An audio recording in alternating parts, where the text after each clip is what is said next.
Number 86, find the formula for P if A is equal to P plus PRT. Okay, so isolve lang natin ang formula para sa P. So solve for P, so rewrite ko lang A is equal to P plus PRT. So ang sinosolve natin P, kaso dalawa yung P dito. So ang gagawin natin first step ay i-factor out muna natin itong P. Factor out yung common na P para maging isa lang siya. So therefore we have A is equal to, factor out natin yung P, ilabas natin yan. So we have P times quantity.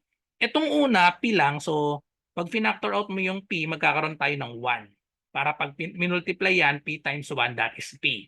Okay? And then dito sa pangalawa, copy lang yung sign plus. Finactor out yung P, so may matitira ditong RT.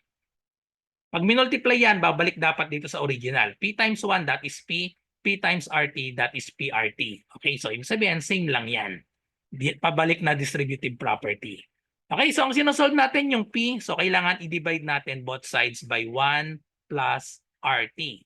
So divide both sides by 1 plus RT. So yan na yung value ng P. Baliktarin lang natin ng pwesto. So the value of P is equal to A over 1 plus RT, which is letter B.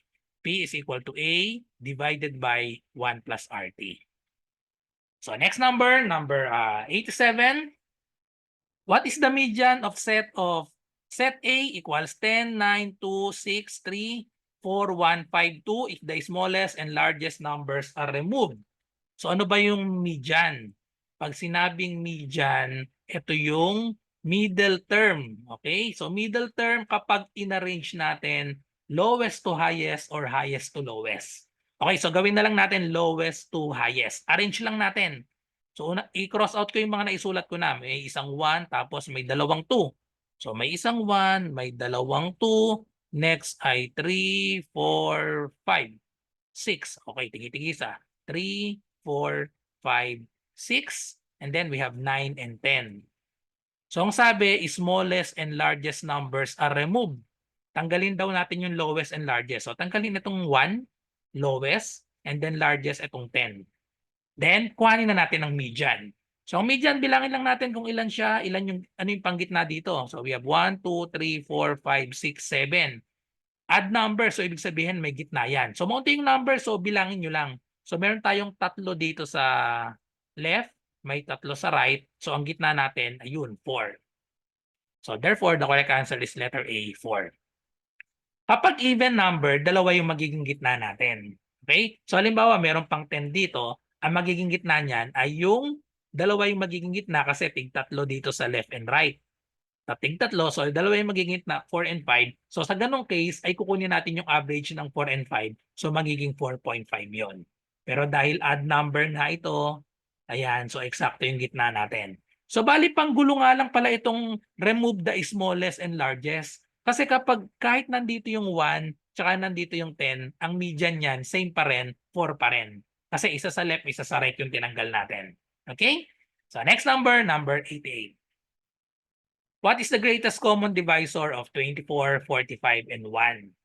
So kapag ganitong mga problem, hinahanap yung greatest common divisor, GCD, or pwede rin GCF, the greatest common factor.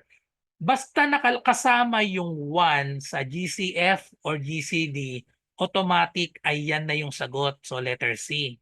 Kasi wala namang ibang makakapag-divide sa 1, kundi 1 lang. Yung 1 hindi pwedeng i-divide sa 24, sa 45, tsaka sa 2. So automatic, basta may GCF or GCD na problem, merong 1, ay yun na yung sagot. Okay? So next number, 89. The fraction halfway between 3 over 7 and 4 over 7.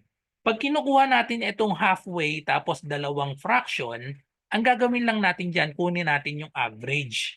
So paano kunin yung average? I-add lang yung dalawang number tapos divided by 2. So kunin natin yung average ng dalawang number. So we have 3 over 7 plus 4 over 7 tapos i-divide natin sa 2. So i-simplify lang natin. 3 over 7 plus 4 over 7, dahil parehas 7 yung denominator, i-add lang natin. 3 plus 4, we have 7 over 7. All over 2. Then simplify, 7 divided by 7, equal lang ito sa 1. 7 divided by 7, that is 1. Kopyahin ang denominator na 2. So therefore, the answer is letter C, 1/2. Or another solution, may another solution tayo dito. Kunin nyo lang yung gitna. 3/7 tapos 4/7. Ano ba ang gitna nito? Ang gitna na pareha 7 kasi yan. So therefore, ang numerator natin dapat ano rin. Gitna ng 3 and 4 tas 7 din ang denominator. So gitna ng 3 and 4 that is 3.5. And then ang 3.5 madali ng i-lowest term ito. Kasi ang 7 parang minultiply lang itong 3.5 times 2 equal yan sa 7. So therefore equal na ito sa 1/2 kapag dinivide natin both by 3.5. Okay?